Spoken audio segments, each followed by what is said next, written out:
أعوذ بالله السميع العلي العظيم من الشيطان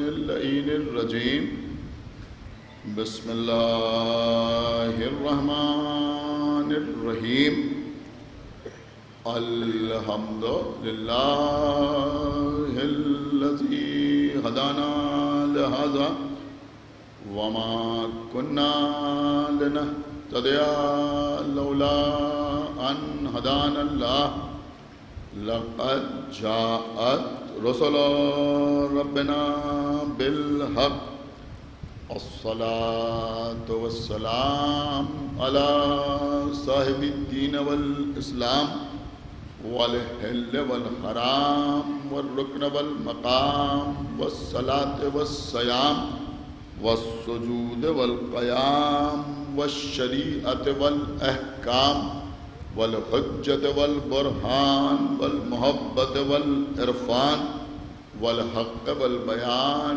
والكتاب والقرآن سيدنا ونبينا وشفينا ومولانا ومولى الثقلين جد الحسن والحسين أبي القاسم محمد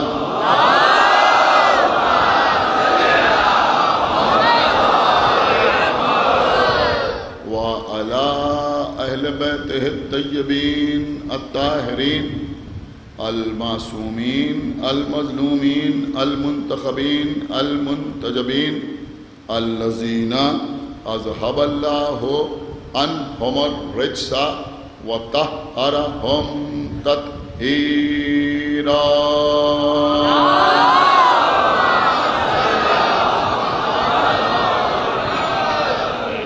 ولعنة الله على أعدائهم وقتلتهم وغاصبي حقوقهم ومنكري فضائلهم ومصائبهم أجمعين من الآن إلى يوم الدين أما بعد فقد قال الله سبحانه تبارك وتعالى في كتابه المجيد وفرقانه الحميد وقوله الحق بسم الله الرحمن الرحيم يوم ندعو كل أناس بإمامهم صلوات الله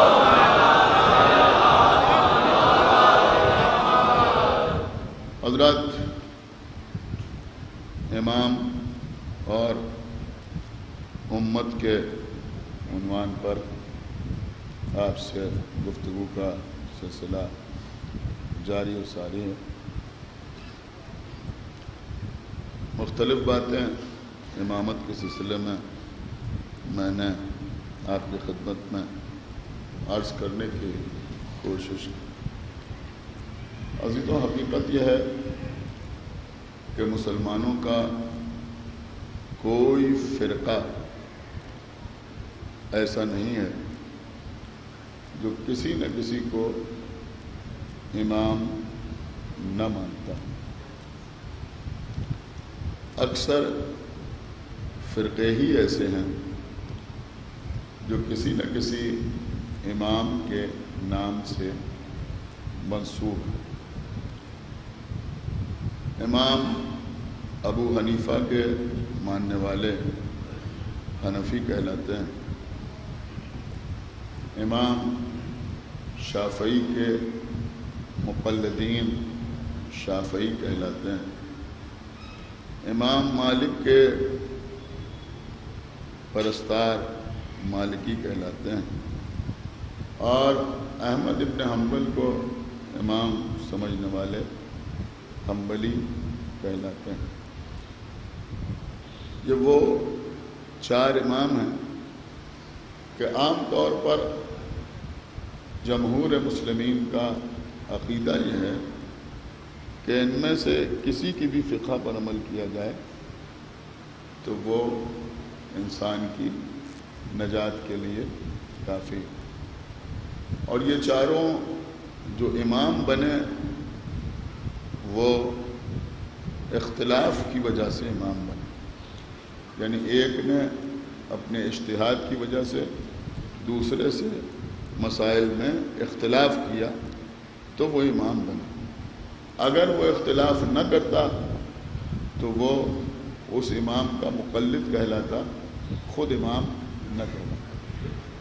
لیکن عزیزوں، امام تو سب نے بنائے اور سب نے اماموں کو مانا، لیکن الحمدللہ امامیہ کا لفظ اگر استعمال ہوتا ہے تو ساری امت میں صرف ہمارے لیے استعمال ہے۔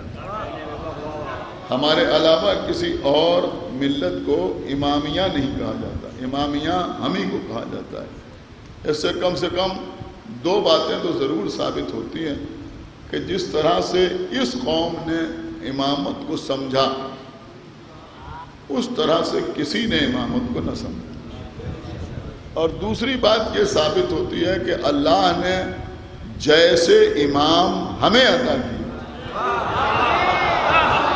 ایک صلوات پڑھو محمد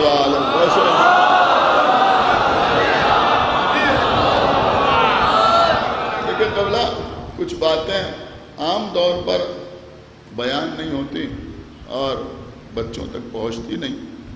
میں ایک بات آپ کی خدمت میں عرض کروں کہ امام ابو حنیفہ، امام محمد باقر اور امام جعفر صادق علیہ السلام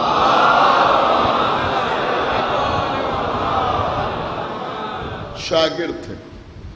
اس بات کو تمام لوگ مانتے ہیں، اور خود انہوں نے یہ کہا کہ اگر وہ 2 سال نہ ہوتے، یعنی جس میں انہوں نے ان اماموں سے علم حاصل کیا، تو نعمان جو ان کا نام تھا، ان کا نعمان ہلاک ہو جاتا، یعنی میں ہلاک ہو جاتا اگر ان امامین کی شاگردی نہ اختیار کی ہوتی۔ یہ ساری باتیں اپنی جگہ پہ ہیں، لیکن ایک خاص بات میں یہ آپ کی خدمت میں عرض کروں کہ ہمارے اور آپ کے 7ویں امام، امام موسیٰ بن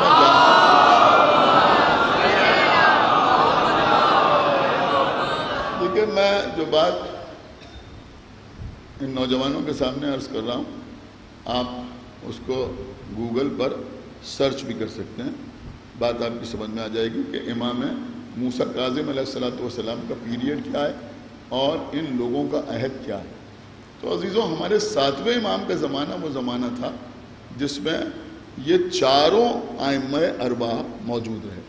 آپ غور فرما رہے ہیں، یعنی یہ چاروں، یہ ضروری نہیں کہ ایک ساتھ رہے، لیکن ہمارے 7ویں امام کی حیات طیبہ میں یہ چاروں، یعنی امام ابو حنیفہ بھی، امام موسیٰ کاظم علیہ السلام کی زندگی میں ان کا بھی وجود ثابت ہے، امام مالک بھی، امام شافعی بھی، اور امام احمد ابن حنبل بھی۔ امام احمد ابن حنبل ہمارے 7ویں امام کی شہادت کے وقت تقریباً 18 سال کے تھے، لیکن اور بعض لوگوں نے لکھا 21 سال کے تھے، لیکن تھے۔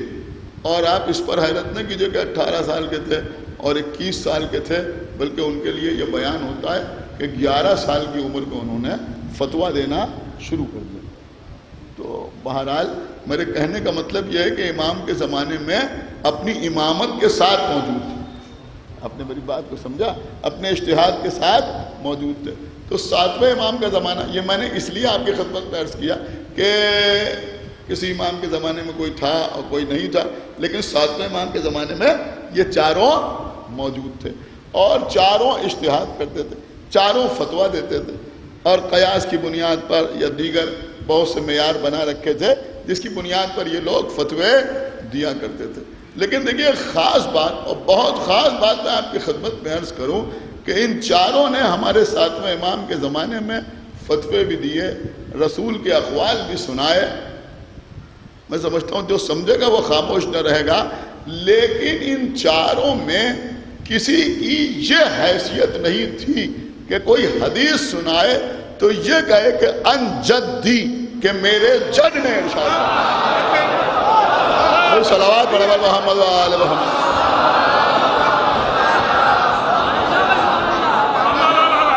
ایک صلوات اور پڑھو محمد و آل محمد۔ کسی کی کوئی حیثیت نہیں۔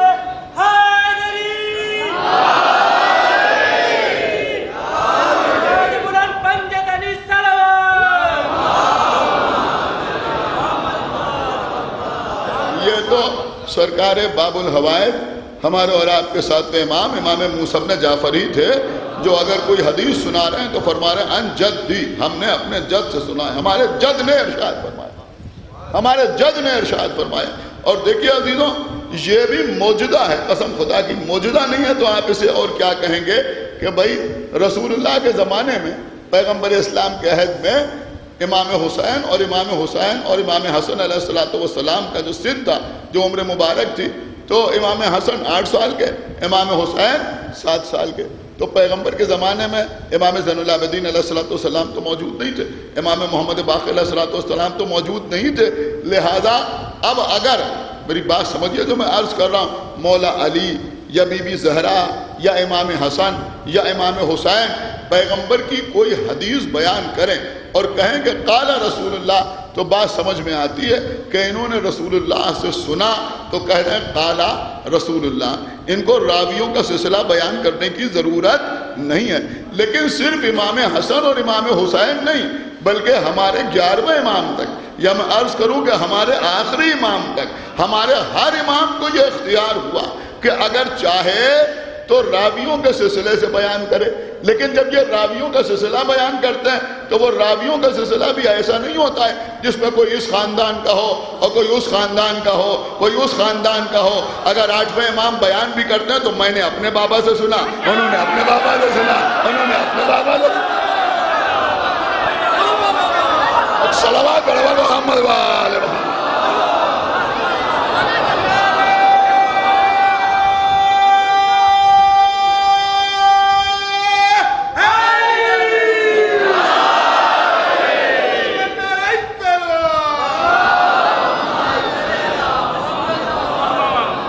میرے کہنے کا مطلب یہ کہ کسی اور کی اتنی حیثیت ہی نہیں ہے کہ اس انداز سے رسول اللہ کی کوئی حدیث بیان کرے کہ میں نے اپنے باپ سے سنا اور انہوں نے اپنے باپ سے سنا اور انہوں نے اپنے باپ سے سنا۔ اور بہت بیدار مجمع میرے سامنے بیٹھا ہوا ہے، اما اہل بیت نے کبھی کسی صحابی یا کسی زوجہ رسول کے حوالے سے کوئی حدیث بیان ہی نہیں کی۔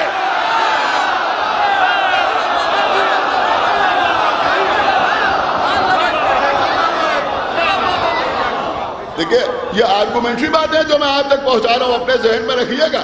آپ کو لوگوں سے بحث کرنا پڑتی ہے، لوگ آپ سے سوال کرتے ہیں، آپ ان سے کہیے بھئی کوئی حدیث ہمیں دکھاؤ کہ امام محمد باقر نے کہا کہ ہم نے جابر سے سنا۔ سن رہے ہیں آپ یا نہیں سن رہے بھائی؟ ہم اپنے ہی والے کا ذکر کر رہے ہیں۔ صلوات پر محمد و آل محمد۔ مولا علی نے کچھ بیان کیا کہ ہم نے سلمان سے سنا کہ رسول اللہ یہ ارشاد فرما رہے تھے، امام حسن کہیں ہم نے ابو ذر سے سنا کہ پیغمبر اسلام یہ ارشاد فرما رہے تھے۔ اب دیکھتا ہوں کون خاموش رہتا ہے۔ بھئیہ آپ نے سمجھے گا تو کون سمجھے گا؟ ارے روز آپ پڑھتے ہیں روائن جابر ابن عبداللہ الانصاری ان فاطمہ الزہرا، جابر روایت کرتے ہم نے فاطمہ سے سنا، فاطمہ نہیں کہتے ہم نے کہا۔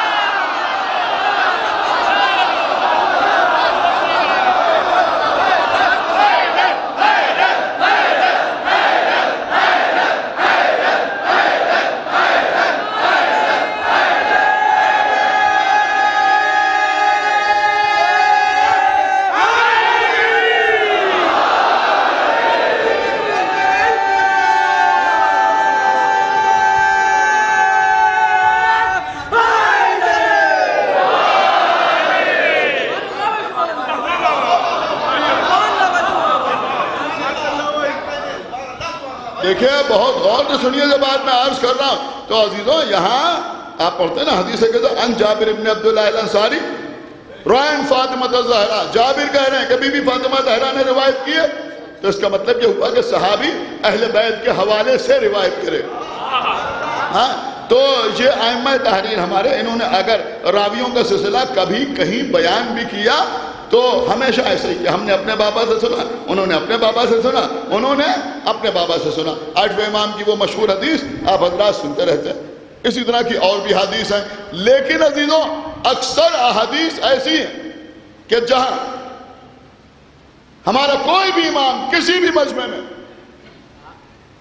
بڑے پرسکون انداز میں کہتا ہے ان جدی، ہم نے اپنے جد سے سنا، ہمارے جد نے بیان کیا، قال رسول اللہ، رسول اللہ نے ارشاد فرمایا، امام زین العابدین کہہ رہے ہیں قال رسول اللہ، پانچویں امام کہہ رہے ہیں قال رسول اللہ، چھٹے امام کہہ رہے ہیں قال رسول اللہ، ساتویں امام کہہ رہے ہیں قال رسول اللہ۔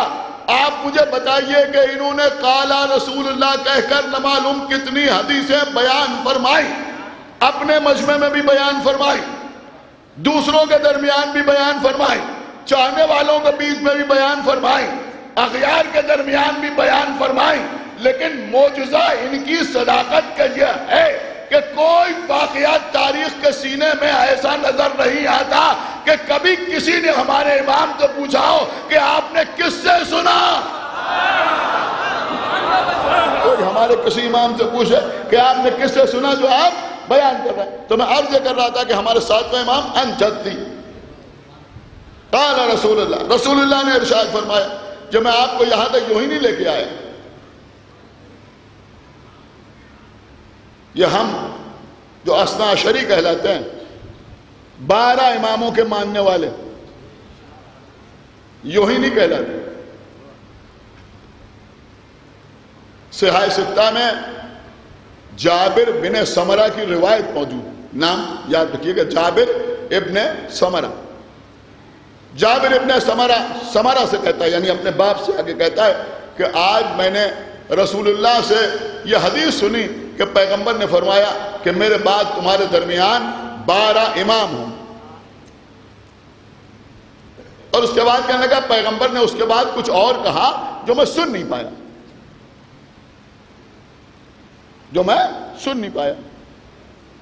تو باپ نے کہا کہ پیغمبر نے فرمایا تھا کہ کلہم من قریش، کہ وہ سب کے سب قریش سے ہوں۔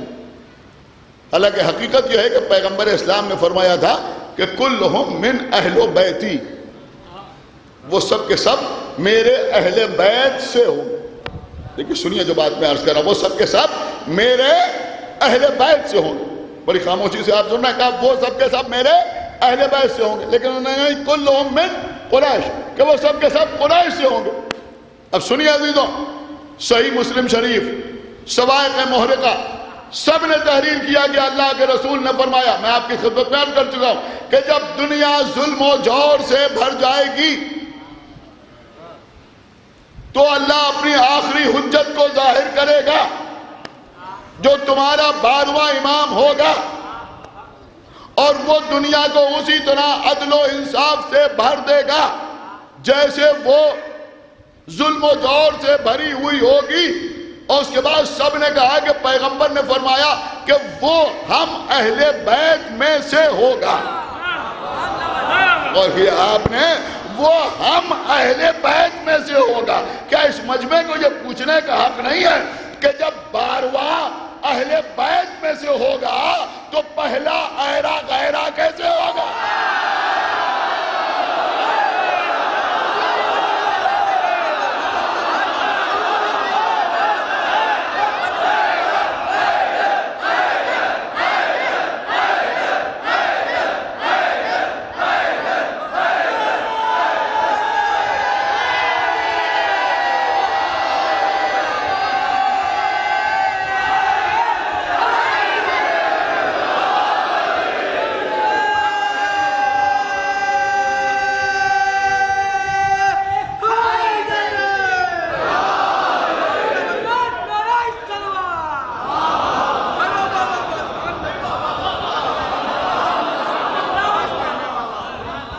قبلہ میری کوشش یہ رہتی ہے کہ جو میٹر ہے وہ بھی آپ تک پہنچ جائے اور جو رنگ مجلس ہے وہ بھی برقرار رہے۔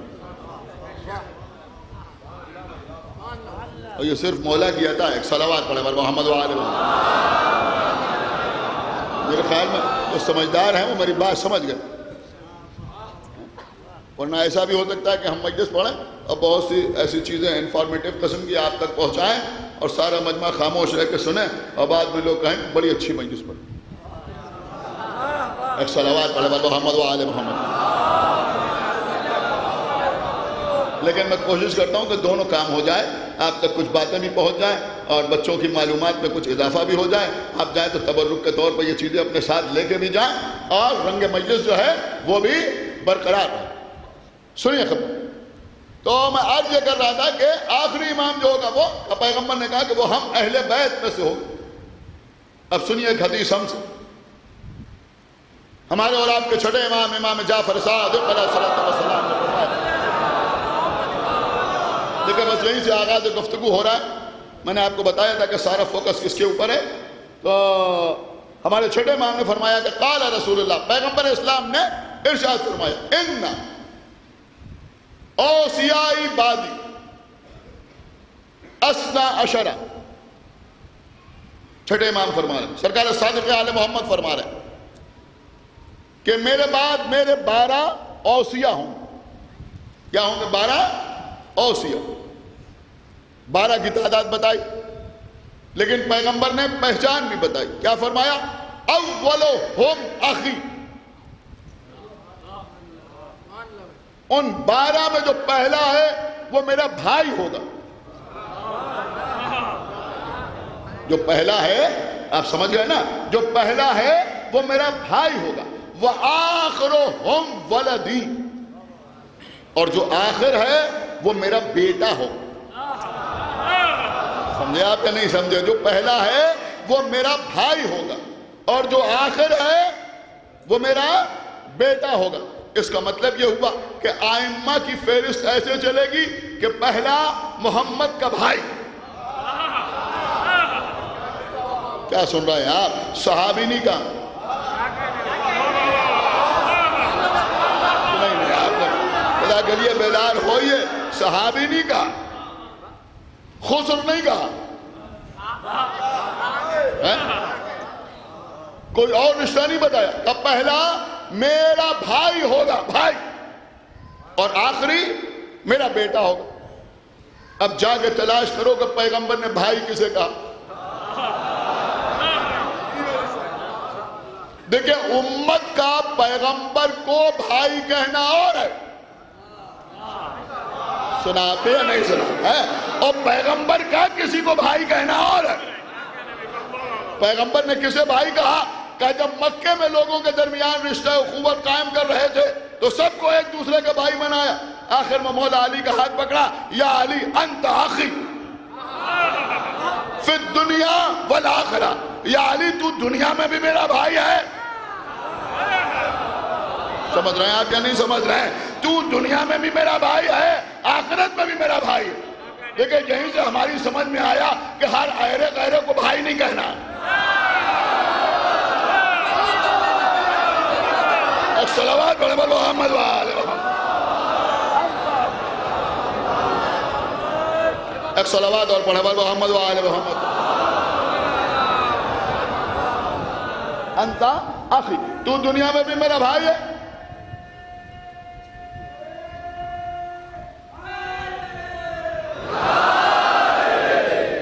صرف یہی نہیں بلکہ جب پیغمبر مکے سے مدینے آئے اور وہاں مہاجرین و انصار کے درمیان رشتہ اخوت قائم کیا تو ایک مکی کو ایک مدنی کا بھائی بنایا. اب وہاں تو پیغمبر کے لیے آسان تھا، اس لیے کہ پیغمبر بھی مکی تھے اور مولا علی بھی مکے سے آئے تھے. لہذا ایک مدینہ کے رہنے والا اپنے لیے منتخب کرتے، ایک مولا علی کے لیے منتخب کرتے. لیکن وہاں بھی پیغمبر نے مولا علی کا ہاتھ پکڑ کے کہا انت اخی فی الدنیا والآخرہ. سب سے زیادہ زور جو ہے وہ اسی پر. خالی یہی نہیں، پیغمبر مولا علی کی گہوارہ جنبانی کر رہے ہیں، جھولا جھلا رہے ہیں، لوری سنا رہے ہیں. اس میں بھی سب سے پہلے یہ یا علی انت اخی، یا علی تو میرا بھائی ہے. ووصی ووارثتی وخلیفتی. آپ سمجھے یا نہیں سمجھے؟ مطلب کیا ہے؟ تو میرا بھائی ہے، تو ہی میرا وصی ہے، تو ہی میرا وارث، تو ہی میرا خلیفہ ہے. دعوت ازل شیرہ میں کہہ رہے ہیں جب مولا علی کھڑے ہو رہے ہیں انا ناصرو کا یا رسول اللہ. یا علی بیٹھ جا. انت اخی ووصی ووارثتی وخلیفتی. صرف یہی نہیں، مولا علی دربار خلافت میں کہہ رہے ہیں میں اللہ کا بندہ ہوں، رسول کا بھائی ہوں. میں اللہ کا بندہ ہوں، رسول کا بھائی ہوں. علی شب ہجرت بستر رسول پر سو رہے ہیں. اللہ فرشتوں سے کہہ رہا ہے دیکھو میں نے ایک کو دوسرے کا بھائی بنایا، تم میں ایک کو دوسرے کا بھائی بنایا، کہ تم میں کوئی ایسا ہے جو دوسرے پہ اپنی جان قربان کر دے؟ جو سمجھدار ہوگا وہ سمجھے گا ضرور یہ فرشتے تھے، یہ انکار کی تہذیب جانتے تھے، لہذا کہا کہ پروردگار ہم جب تک زندہ رہیں گے تیری عبادت کریں گے۔ آپ سمجھے کیا کہہ گئے فرشتے؟ کہ ہم جب تک زندہ رہیں گے تیری عبادت کریں گے۔ کہ زمین کی طرف دیکھو، جاؤ جا کے علی کو مبارکباد دو، کیسے ایک بھائی دوسرے بھائی کے اوپر اپنی جان قربان کر رہا ہے۔ یہ اتنا زور بھائی کے اوپر کیوں؟ اتنا زور بھائی کے اوپر کیوں؟ دیکھیں قبلہ بات یہ ہے کہ دنیا میں جتنے رشتے ہوتے ہیں ان میں ایک رشتہ بڑا ہوتا ہے، ایک رشتہ چھوٹا ہوتا ہے۔ باپ کا رشتہ بڑا، بیٹے کا رشتہ چھوٹا، ماں کا رشتہ بڑا، اولاد کا رشتہ چھوٹا، چچا کا رشتہ بڑا، بھتیجے کا رشتہ چھوٹا، ماموں کا رشتہ بڑا، بھانجے کا رشتہ چھوٹا، چاہے ماموں عمر میں چھوٹا ہی کیوں نہ ہو، یعنی ایسے بھی واقعات ہوتے ہیں نا، لیکن ماموں کا رشتہ بڑا، بھانجے کا رشتہ چھوٹا، بھتیجے کا رشتہ چھوٹا، چچا کا رشتہ بڑا، لیکن بھائی بھائی کا رشتہ وہ ہوتا ہے جو برابر کا رشتہ ہوتا ہے۔ آپ نے غور نہیں کیا میں کیا عرض کر رہا ہوں؟ یہ اگر ہمارے چچا ہیں تو یہ ہمارے چچا ہیں تو ہمارے بھتیجے نہیں ہیں، اور ہم بھتیجے ہیں ان کے تو ہم ان کے چچا نہیں ہیں، ہم ان کے بیٹے ہیں جو ان کے باپ نہیں ہیں، وہ ہمارے باپ ہیں تو وہ ہمارے بیٹے نہیں ہیں۔ لیکن بھائی بھائی کا رشتہ کیا؟ کہ یہ میرا بھائی تو میں اس کا بھائی۔ سنا آپ نے یا نہیں سنا؟ بھائی خدا کے لیے بیدار ہوئیے، یہ میرا بھائی نہیں، توجہ فرمائی آپ نے، یہ میرا بھائی تو میں اس کا بھائی۔ اور جملہ سنیے گا کہ جب بھائیوں کے درمیان وراثت بڑھتی ہے تو پھر برابر سے بڑھتی ہے۔ نبی نے فرمایا علی میرا بھائی، میں علی کا بھائی، اب وراثت بڑھے گی تو برابر سے، مجھے نبوت ملے گی، اسے ولایت ملے گی، مجھے رسالت ملے گی، اسے امامت۔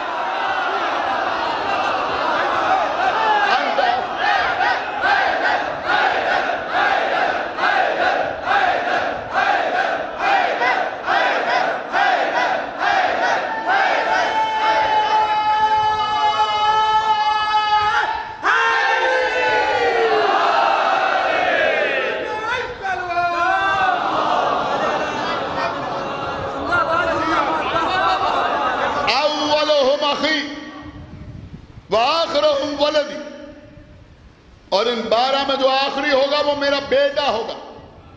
کس کا بیٹا ہوگا؟ میرا بیٹا۔ کل میں آپ کی خدمت میں عرض کر چکا کہ تمام اہل سنت کے علماء بھی اس بات کو مانتے ہیں کہ جو آخری آنے والا ہوگا وہ محمد کا بیٹا ہوگا۔ وہ کس کا بیٹا ہوگا؟ محمد کا بیٹا ہوگا۔ اب سوال یہ ہے کہ اللہ نے تو محمد کو جو بیٹے دیے وہ چھین لیے، طیب بچپنے میں گزر گئے، طاہر کا بچپنے میں انتقال ہو گیا، قاسم زندہ نہ رہے زیادہ دن، آخر میں ماریہ قبطیہ کے بطن سے ابراہیم پیدا ہوئے تو انہیں آقا حسین پر قربان کر دیا۔ اب محمد کا تو کوئی بیٹا ہی نہیں، جب بیٹا ہی نہیں تو سلسلہ آگے بڑھے گا کیسے؟ کیا سن رہے ہیں آپ؟ سلسلہ آگے بڑھے گا کیسے؟ خدا کے لیے بھائی تھوڑا بیدار ہوئیے، سلسلہ آگے بڑھے گا کیسے؟ ارے بھیا کچھ غور کرو، انبیاء نے اسی لیے تو اکثر اولاد کی دعا کی، رب حبلی من الصالحین، پروردگار تو مجھے ایک صالح بیٹا عطا کر۔ ابراہیم کیوں مانگ رہے ہیں؟ کہا اس لیے کہ میری ذریت آگے بڑھے۔ جب اللہ نے ان کو امامت عطا کی تو یہی تو کہا کہ وَمِن ذُرِّيَّتِي، پروردگار میری ذریت۔ غور نہیں کر رہے ہیں آپ، میں کیا عرض کر رہا ہوں؟ میری ذریت، جناب ابراہیم کہہ رہے ہیں میری ذریت، اور یہ کہنے کے بعد آپ غور کریں اس کے بعد جناب ابراہیم بیٹے کی دعا کر رہے ہیں، حالانکہ ابراہیم کی 2 بیویاں موجود ہیں، سارا بھی موجود ہیں، حاجرہ بھی موجود ہیں، لیکن ذریت میں امامت چاہتے ہیں تو بیٹا مانگ رہے ہیں۔ کیا سن رہے ہیں آپ؟ اس کا مطلب یہ تو سمجھ میں آیا نا کہ زوجہ ذریت میں نہیں ہوتی۔ سن رہے ہیں آپ یا نہیں سن رہے ہیں؟ زوجہ ذریت میں نہیں ہوتی۔ ذریت میں کیا ہوتا ہے؟ بیٹا، بیٹے کا بیٹا، بیٹے کا بیٹا۔ میں کچھ عرض کر رہا ہوں، پیغمبر کے بیٹے تو اس دنیا سے گزر گئے، دیکھیں اب شیطی کوئی ایسا ہو جو خاموش رہے، بہت قیمتی بات میں آپ کی خدمت میں عرض کر رہا ہوں، بیٹے اس دنیا سے گزر گئے، صرف ایک بیٹی، ایک بیٹی، اس بیٹی کی اولاد ہو سکتا ہے، دیکھیں شاید اس رخ سے کبھی آپ نے نہ سنا، ہو سکتا ہے کوئی کہتا کہ یہ تو پیغمبر کو خدیجہ سے اس قدر محبت تھی کہ خدیجہ کی زندگی میں دوسری شادی ہی نہیں کی، لہذا بی بی فاطمہ زہرا ایک ہی بیٹی رسول کی تھی، اگر رسول اور شادیاں کرتے، کیا سننا ہے آپ خدا کے لیے بھائی بیدار ہوئیے، تو امکان تھا کہ کوئی اور بیٹا پیدا ہوتا، اور اگر بیٹا پیدا ہوتا تو پھر اس کی اولاد آگے بڑھتی، تو پھر اس کی اہمیت ہوتی، اولاد فاطمہ کی کوئی اہمیت نہ ہوتی، لہذا اللہ نے کہا پیغمبر ان کو سمجھانے کے لیے خدیجہ کے دنیا سے گزرنے کے بعد ایک نہیں، ایک کے بعد ایک، ایک کے بعد ایک، ایک کے بعد ایک،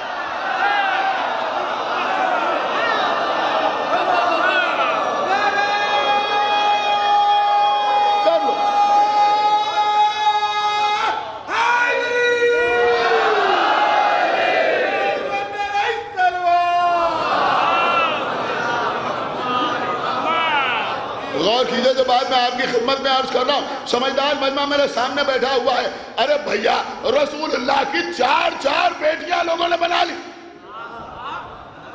بی بی فاطمہ زہرا اکلوتی بیٹی نہیں تھی، کچھ لفظ بڑی ہوشیاری سے استعمال کیے جاتے ہیں، رسول کی چہیتی بیٹی، میں پیغام دے رہا ہوں چہیتی بیٹی نہ کہیے، اکلوتی بیٹی،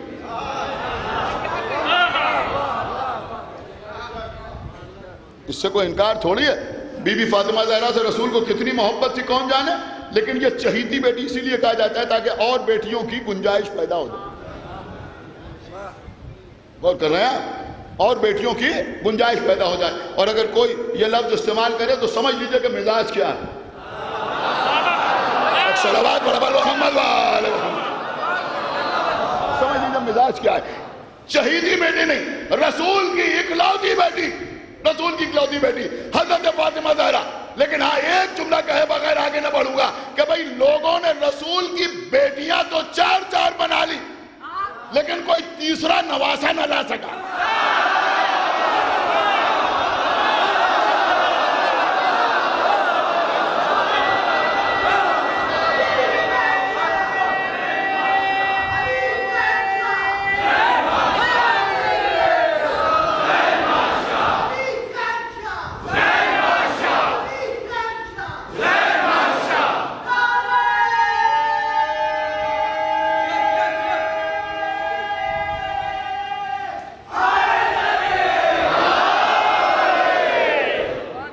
سمجھ رہے ہیں؟ تو اب نبی کہہ رہا آخرہم ولدی، اور جو آخری ہے وہ میرا بیٹا، میرا بیٹا، مانتے تو سب ہیں، کوئی بتائے تو وہ بیٹا کدھر سے آئے گا،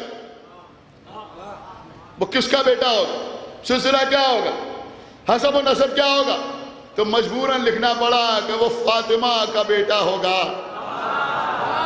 ارے بھیا اگر فاطمہ کا بیٹا ہوگا تو یا امام حسن کی اولاد ہوگا یا امام حسین کی اولاد ہوگا، اور کہاں سے آئے، تو ماننا پڑا نا کہ فاطمہ کا بیٹا ہی محمد کا بیٹا، اور یہی سب نے لکھا بھی، سب نے لکھا، کچھ لوگ لکھتے ہیں، دیکھیں لوگ کنفیوز ہیں بہت زیادہ، ان مجالس کا مقصد میرا یہ بھی ہے کہ امام مہدی کے سلسلے میں ہمارے کانسیپٹ ایک دم کلیئر،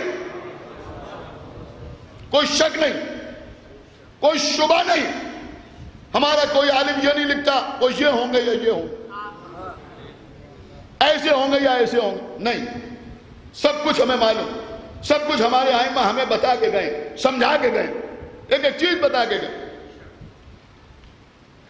وہ بیٹا ہوگا، اب لوگوں کا عالم کیا ہے، انہوں نے کہا کہ وہ امام حسن کی اولاد میں ہوں گے یا امام حسین کی اولاد میں ہوں گے، ہاں امام حسن کی اولاد میں ہوں گے یا امام حسن کی اولاد میں ہوں گے، دیکھیں ایک بات اس وقت میرا دل چاہ رہا ہے کہ میں کلیئر کر دوں، اور پتہ نہیں کیوں جب کوئی کہتا ہے تو ایک ٹیس اٹھتی ہے اور مجھے بالکل اچھا نہیں لگتا،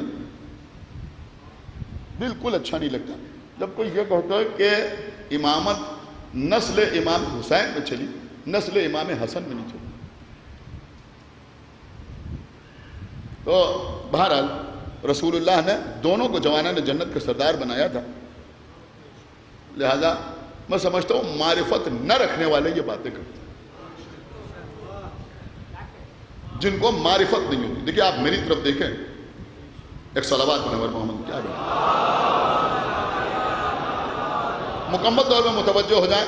اور میں سمجھ رہا ہوں ہو سکتا ہے اس نقطے پر، اس گوشے پر کوئی داد نہ ملے، لیکن چونکہ مجلس ریکارڈ ہو رہی ہے اور اگر داد ملی تو یہ میں سمجھتا ہوں کہ داد میری خطابت کی داد نہیں ہوگی، آپ کی سماعت کی داد ہوگی کہ آپ کس طرح مجلس سنتے ہیں اور کس لیول سے آپ مجلس سنتے ہیں.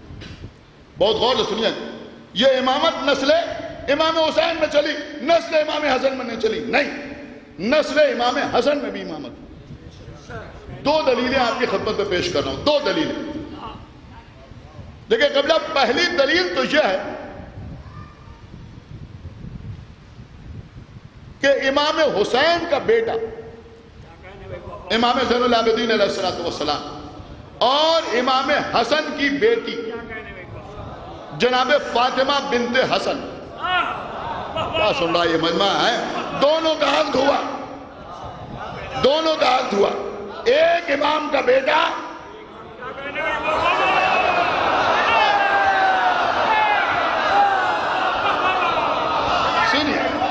اور ایک امام کی بیٹی. پھر ایک خوبصورت جملہ کہوں کہ ایک بار پھر آل محمد کے گھرانے میں ایسی شادی ہوئی کہ جہاں قرآن نے پھر سہرا پڑھا، مرج البحرین یلتقیان.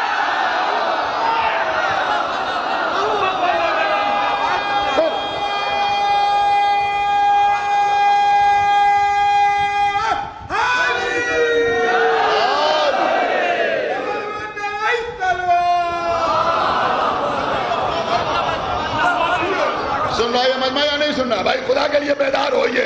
اب امام محمد باقر علیہ السلام دنیا میں تشریف لائے تو یہ ہمارے پانچویں امام کون ہیں؟ امام حسین کے پوتے سبط اکبر کے نواسے، دادا بھی جوانان جنت کے سردار،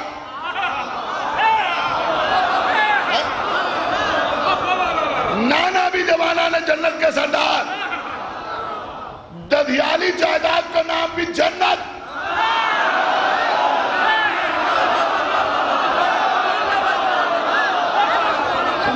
سنیے ددھیالی جائیداد کا نام بھی جنت، ننیالی جائیداد کا نام بھی جنت. امام حسن کے نواسے، امام حسین کے پوتے. بہت قیمتی بات آپ کے حوالے ہو رہی ہے. اس کا مطلب یہ ہوا خالد جنت کے وارث نہیں ہے. فدق بی بی فاطمہ زہرا کی ملکیت تھا. سیدہ کے دو بیٹے امام حسن، امام حسین، یعنی پانچویں امام ننیال کی طرف سے بھی فدق کے مالک.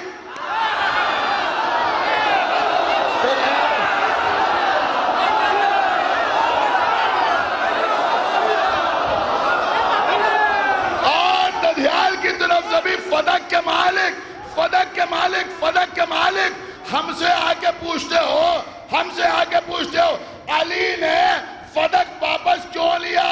ہم تم سے پوچھتے ہیں عمر ابن عبدالعزیز نے محمد باقر کو فدق واپس کیوں کیا؟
ددھیال اور ننیال دونوں سے فدق کے مالک، جنت کے مالک. کون کا؟ پانچویں امام.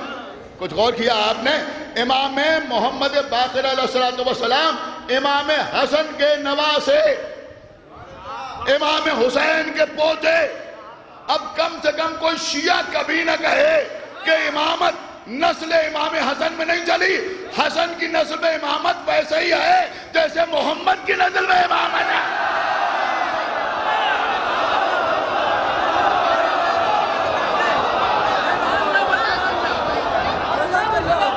سنیے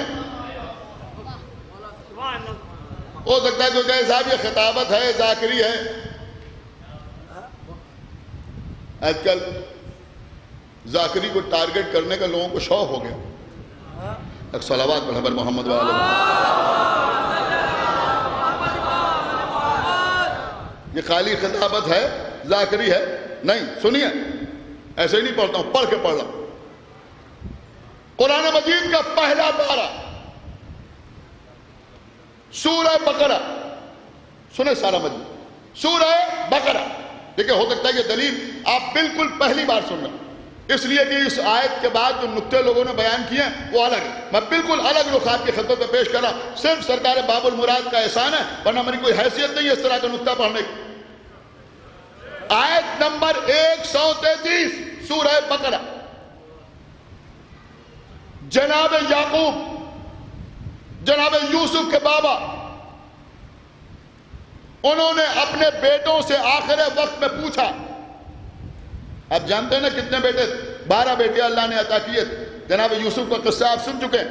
انہوں نے اپنے بیٹوں سے آخر وقت میں پوچھا، یہ قرآن ہے جو بیان کرنا، اپنے بیٹوں سے پوچھا یہ بتاؤ تم میرے بعد کس کی عبادت کرو گے؟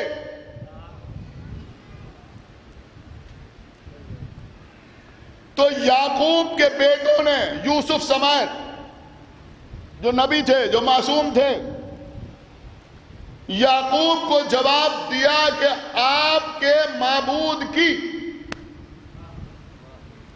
آپ کے معبود کی اور آپ کے باپ دادا، آپ کے، جناب یعقوب سے کہا آپ کے آبا و اجداد، یعنی آپ کے باپ دادا، پھر 3 نام لیے، ابراہیم، اسماعیل اور اسحاق کے۔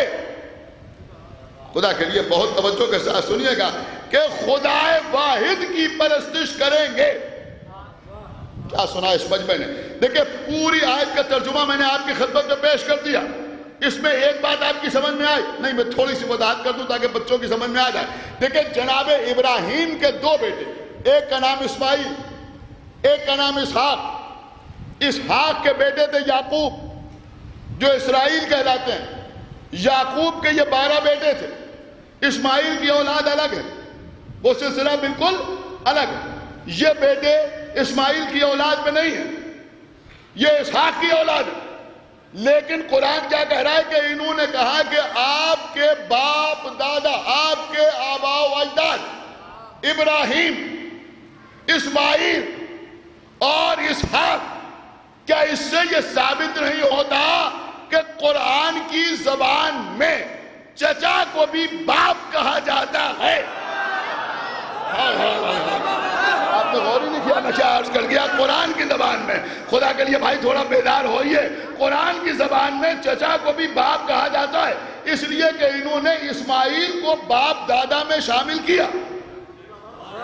نہیں غور کیا آپ نے؟ بڑی آسانی سے سن لیا، اسماعیل کو باپ دادا میں شامل کیا۔ ارے بھائی اسحاق کی اولاد یعقوب تھے، اسماعیل کی اولاد یعقوب نہیں تھے، لیکن یہ کہنا ہے اسماعیل اور اسحاق، اس کا مطلب یہ ہوا کہ اسماعیل کو بھی یعقوب کا باپ قرار دیا اور اسحاق کو بھی یعقوب کا باپ قرار دیا۔ تو بھیا جب یعقوب کے باپ اسماعیل ہو سکتے ہیں تو زین العابدین کے باپ امام حسن کے صلوات برابر محمد والے محمد۔ ایک بابا دے بلا صلوات برابر محمد والے محمد۔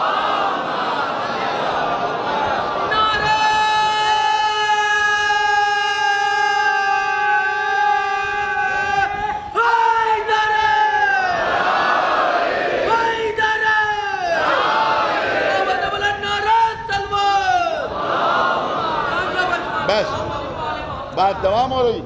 تو وہ آخری آنے والا جو آئے گا تو وہ حسنی بھی ہوگا حسینی بھی ہوگا. حسنی بھی ہوگا اور حسینی بھی ہوگا. آپ نے غور کیا عزیزوں, باقاعدہ تعارف ہوا, باقاعدہ تعارف. کسی شخص نے ہمارے 5ویں امام امام محمد باقر علیہ الصلوۃ والسلام سے پوچھا کہ یہ آخری امام کو قائم کیوں کہا جاتا ہے؟ دیکھیے آپ کا نام نامی اس پہ گرامی انشاءاللہ پھر اس کے اوپر کسی دن گفتگو ہوگی, لیکن آپ کے بہت سے القاب ہیں, اس میں ایک لقب جو بہت زیادہ مشہور ہے سرکار قائم. آپ سر جھکا کے کہتے. تو پوچھا کسی نے کہ آپ کو قائم کیوں کہا جاتا ہے؟ تو ہمارے 5ویں امام نے جواب دیا کہ جب روز قیام, روز عاشورہ, کربلا کے میدان میں زہرا کا لال, نبی کا نواسا, علی و فاطمہ کا لخت جگر حسین 3 دن کے بھوکے پیاسے شہید ہو گئے.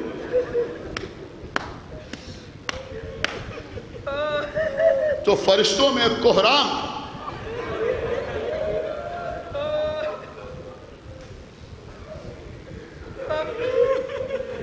ملائکہ نے ہاتھ جوڑے اور ہاتھ جوڑ کے کہا کہ پروردگار, کیا تو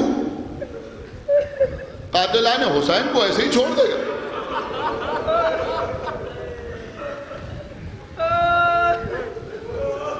تو اللہ نے کہا نہیں, تمہاری تسلی کے لیے ہم تم کو کچھ مناظر دکھانا چاہتے ہیں. پردے ہٹے, فرشتوں نے آقا حسین کی نسل میں آنے والے 9 اماموں کی زیارت کی.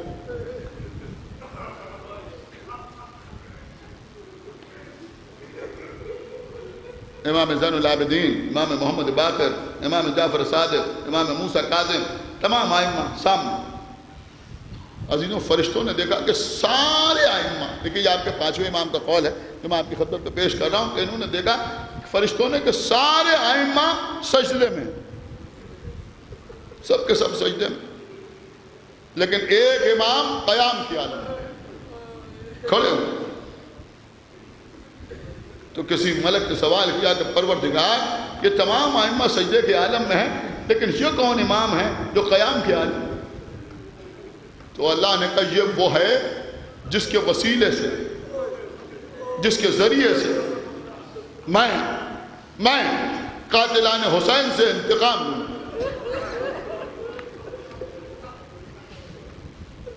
اور اس کے بعد اللہ نے کہا کہ یہ ہمارا قائم ہے. امام نے فرمایا اس لیے آخری آنے والے کو قائم کہا جاتا ہے. ہاں عزیزوں, انتقام اور خون حسین کا انتقام تفسیر طلب موضوع ہے. یہ بھی ہاں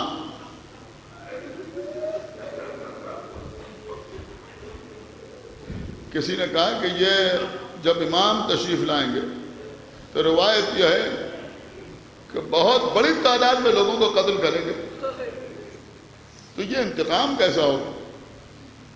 وہ تو ایسے لوگوں کو قتل کریں گے جو کربلا کے میدان میں موجود بھی نہ تھے.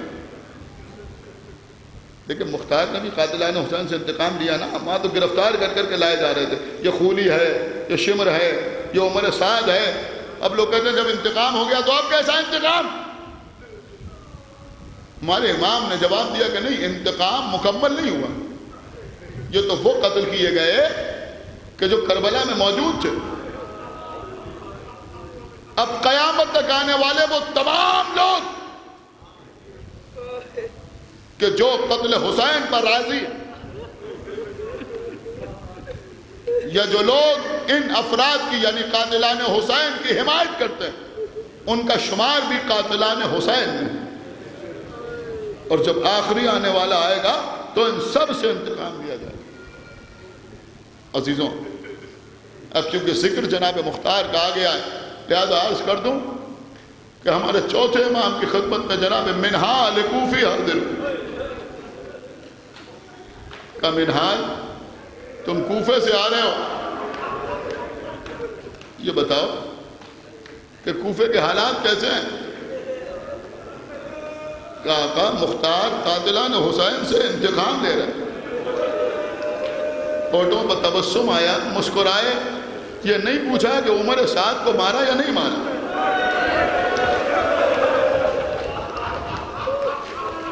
شمر کو واصل جہنم کیا یا نہیں کیا؟ حکیم بن طفیل مارا گیا یا نہیں مارا گیا؟ بلکہ پوچھا یہ بتاؤ کہ ہرملہ بھی مارا گیا یا نہیں مارا گیا؟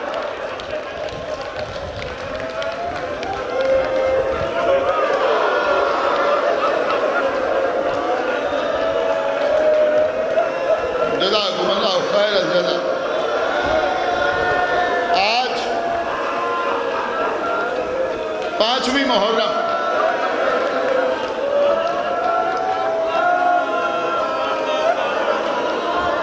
ابھی آپ 6 مہینے کے بچے کے گہوارے کی زیارت کریں۔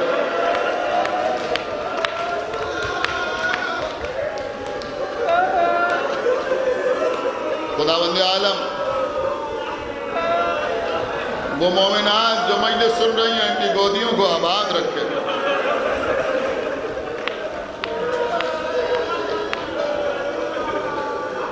یہ عزاداروں کے بچے سلامت رہیں، ان کے سروں پر ان کے ماں باپ کا سایہ برقرار رہے، ان عزاداروں کی گودیاں بھری رہیں۔ ام رباب کی گود اجڑ گئی،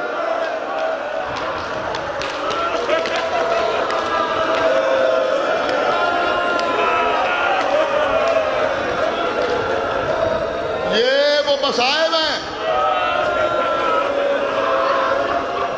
کہ آقا حسین رخصت ہو رہے ہیں امام زین العابدین سے۔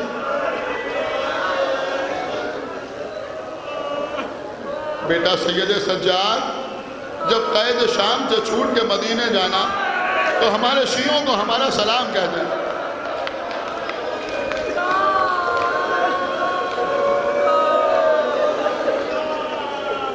کہہ دینا کہ جب پانی پینا تو ہماری پیاس کو یاد کر لیں، اور اس کے بعد سنیں گے آپ کیا کہا؟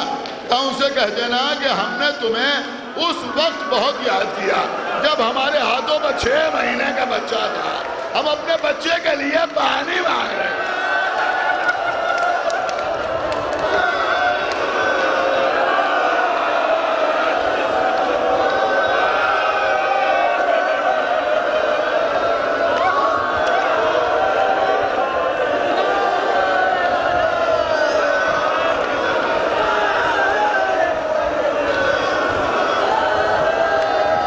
باب الحوائج مجھے پڑھنے کی قوت عطا کرے۔ آج 5ویں محرم ہے،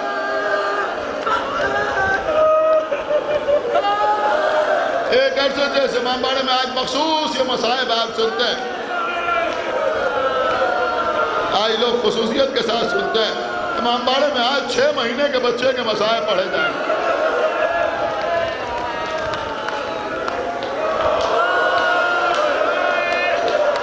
سنیے عزیزوں، کربلا کا میدان،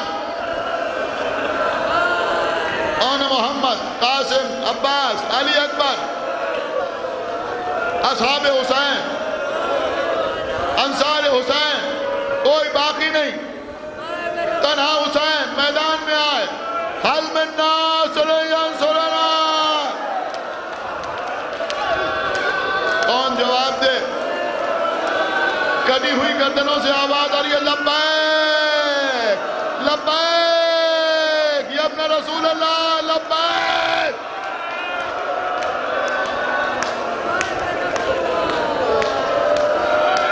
اتنے میں خیمے سے رونے کی آواز آئی، گھوڑے کو موڑا، در خیمہ پر پہنچے، بہن زینب یہ گریا کیوں؟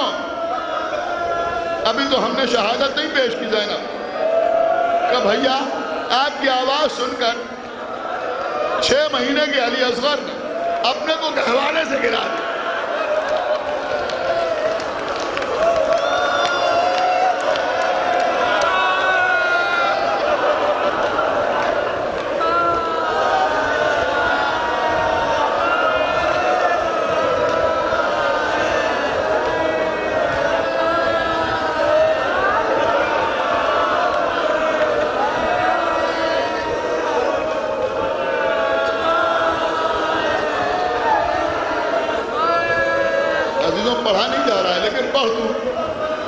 خدا جانے زندگی رہے نہ رہے.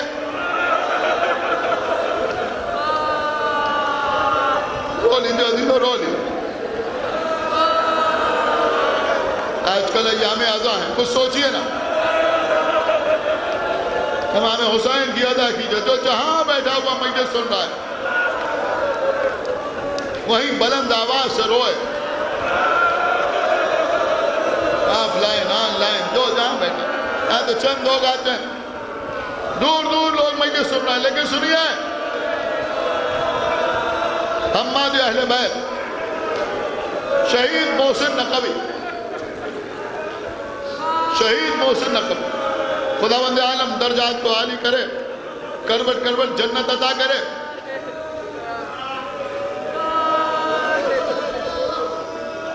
عجیب جملہ پڑھتے تھے.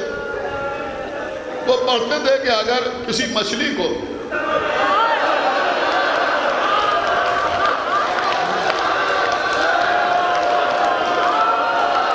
پانی سے باہر نکال کے ڈال دیا جائے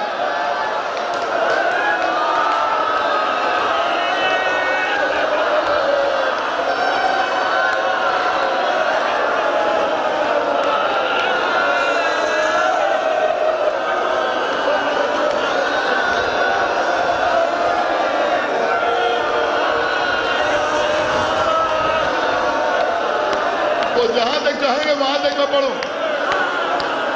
تو وہ فرماتے تھے کہ مچھلی پر مرنے سے پہلے 3 کیفیتیں گزرتی، 3 اسٹیجز ہوتی. پہلی کیفیت یہ ہوتی ہے کہ مچھلی تڑپتی ہے، تیزی سے مچھلی تڑپتی ہے، تڑپتے تڑپتے تڑپتے تڑپتے مچھلی کی قوت کم ہو جاتی ہے. اب وہ اتنی تیزی سے تڑپ نہیں پاتی.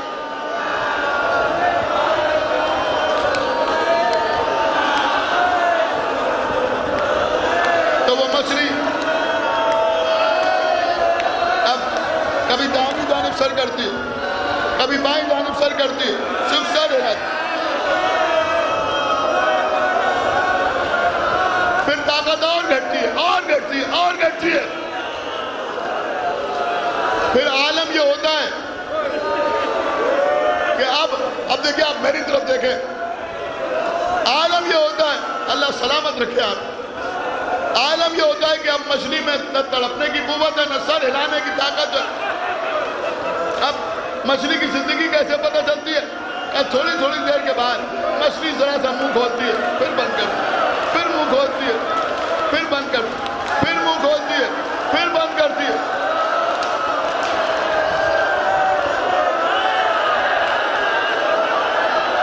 کربلا میرے باپ کا بچہ،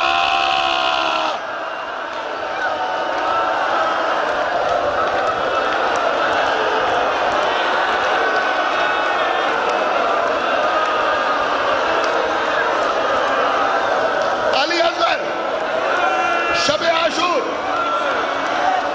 علامہ نجم الحسن قرار بھی لکھتے.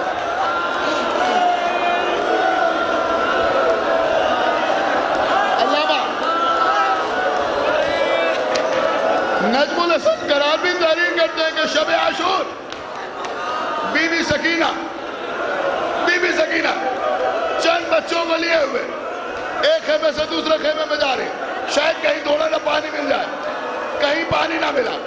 آؤ بچوں آؤ، میں تمہیں اس خیمے میں لے چلتی ہوں جہاں علی اصغر کا گہوارہ رکھا ہے. ہو سکتا ہے وہاں تھوڑا نہ پانی موجود ہو.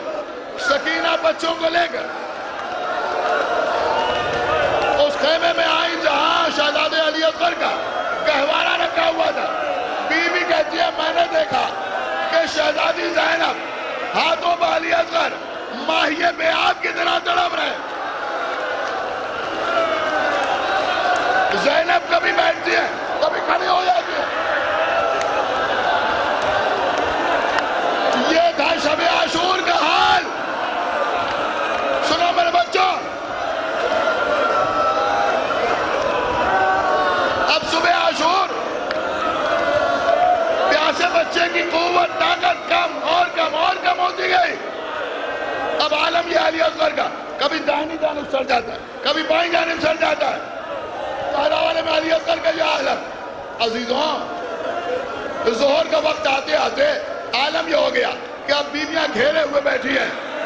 ایک مرتبہ میرا باپ نے چیخ کر رونا شروع کیا, ارے میرا بچہ مر گیا.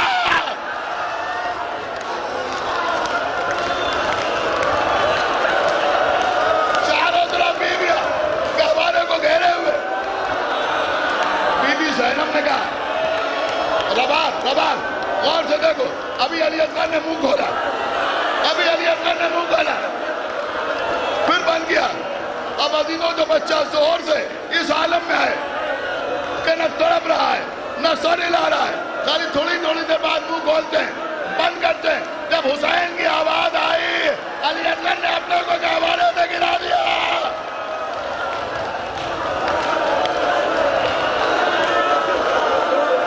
بس عزیزوں میں کہاں تک پڑھوں گا مجھے نہیں معلوم. امام حسین شہزادے علی اصغر کو ہاتھوں پہ لیا, حسین کے ہاتھوں پہ علی اصغر بچے کو لے کے آئے, قامت فقار کو دکھایا, دیکھو اگر میں کوئی خطاوار ہوں تو اس بچے کی خطا بتا دو. بس جلدی عرض کر رہا ہوں, بس مجلس تمام ہو رہی ہے. عزیزوں آپ سنیں گے ادھر ایک کھلبلی مچی, لوگوں نے رونا شروع کیا, ارے اس بچے کو پانی ضرور پلانا چاہیے. خدا لعنت کرے پسر سعد ملعون پر. نکل کے آیا, آئینہ حرملہ اختہ کلام الحسین, حرملہ ملعون نکل کے آیا. 3 بال کا تیر, چلہ کمان میں دوڑا, تیر چڑھا,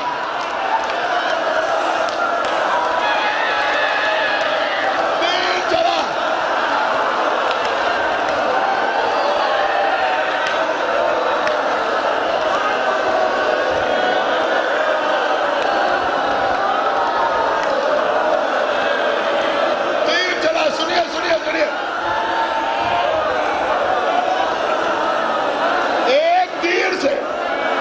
ایک تیر سے زخمی 2 ہوئے.